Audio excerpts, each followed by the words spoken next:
ભારતીય જનતા પાર્ટીમાંથી કોઈ પણ ઉમેદવાર આવે અને ચૂંટાય તો ચૂંટાઈ ગયા પછી ભ્રષ્ટાચાર કરશે, ભય ફેલાવશે અને ક્યાં મંગળ ઉપર લઈ જાહે કે ચંદ્ર ઉપર લઈ જાહે, આવી વાત એમણે કરી હતી મીડિયા સમક્ષ. તો આ તકે હું એમને કહેવા માંગુ છું કે અહીંના અમારા આગેવાનો, અમારા ઉમેદવાર, અમારા પૂર્વ ધારાસભ્ય શ્રી હર્ષદભાઈ હોય કે કનુભાઈ ભાલાડા હોય, અમારી જનતાને ચંદ્ર ઉપર કે મંગળ ઉપર નથી લઈ જવાની, પણ અહીંયા ચંદ્ર અને મંગળ બનાવવાની તાકાત અમારા આગેવાનોમાં છે. મિત્રો, વિરોધી પાર્ટીના ઉમેદવારને હું આ તકે કહેવા માંગુ છું કે તમે ચંદ્ર ઉપર અને મંગળ ઉપર લઈ જવાની વાત કરો છો, એને હું કહેવા માંગુ છું કે આ ધરતી ઉપરથી 500 દીકરીઓના વિદાય થઈ છે, જેમ જયેશભાઈ રાદડિયા કરે છે એમ.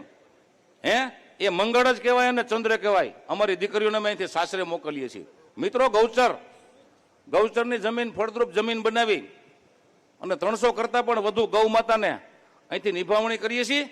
એ અમારી જનતા જોવે છે અને અમારી જનતા મંગળ ઉપર જ છે. અહીં બેઠા બેઠા મંગળ ઊભું કરવાની તાકાત ભારતીય જનતા પાર્ટીના આગેવાનોમાં છે. અને સરકારના સહયોગથી આ તાલુકાની અંદર ગૌચરનું ખેડાણ કરી અને ગૌ માતાની નિભાવણી કરવા વાળું અને ગુજરાતની જનતા, અમારા જિલ્લાની જનતા, આપણી જનતા ગૌરવ લઈ શકે એવા કામો સરકારે કર્યા છે. મિત્રો, આપ સર્વને હું આ તકે યાદ કરાવવા માંગુ છું કે આપણો સરદાર સરોવર બાંધનો જે પ્રશ્ન હતો, જ્યારે યુપીએની સરકાર હતી અને એ સરકારમાં આપણા સરદાર સરોવર બંધની ઊંચાઈ વધારવાની મંજૂરી નહોતી મળતી. 10 વર્ષ સુધી યુપીએ સરકારે આ મંજૂરી અટકાવી રાખી હતી. મિત્રો, તો આ તકે આપ સર્વને હું યાદ અપાવવા માંગુ છું કે આપણા મુખ્યમંત્રી નરેન્દ્રભાઈ વડાપ્રધાન બન્યા અને પહેલી જ કેબિનેટની બેઠકમાં આપણને મંજૂરી મળી ગઈ. સરદાર સરોવર બાંધના પાટિયા ઊંચા થઈ ગયા અને એની ઊંચાઈ પણ વધારવાની મંજૂરી નરેન્દ્રભાઈએ પહેલી જ બેઠકમાં આપી. એ ગુજરાતના ખેડૂતોના હિતનો નિર્ણય હતો. મિત્રો, તો એવા અસંખ્ય નિર્ણયો મોદી સાહેબે અને કેન્દ્ર સરકારે કર્યા છે. સાથે સાથે રાજ્ય સરકાર પણ ખેડૂતોના હિતમાં ટેકાના ભાવથી તમામ પ્રકારની જણસીની ખરીદી કરી રહી છે. આજે ગુજરાતનો ખેડૂત દિવસે પાણી વાળે છે અને ખેડૂતોને ક્યાંય પણ હેરાનગતિ ન થાય, પરેશાની ન થાય, કનડગત ન થાય, એ રીતે સરકાર કામ કરી રહી છે માનનીય શ્રી સી આર પાટીલ સાહેબના નેતૃત્વમાં. ત્યારે વિરોધી પાર્ટીને હું કહેવા માંગુ છું કે તમે હજી તો અહીંયા કશું કર્યું નથી.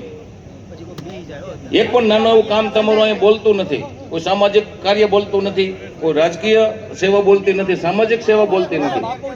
અને તમે અમારા આગેવાનો વિશે એલફેલ ભાષાનો પ્રયોગ કરો છો, એલફેલ ભાષાનો શબ્દ પ્રયોગ કરો છો. તો મિત્રો, અહીં બેઠેલી જનતા એ અમારો પરિવાર છે, અમારા ભાઈ ભાંડુ છે, અમારા બંધુ છે.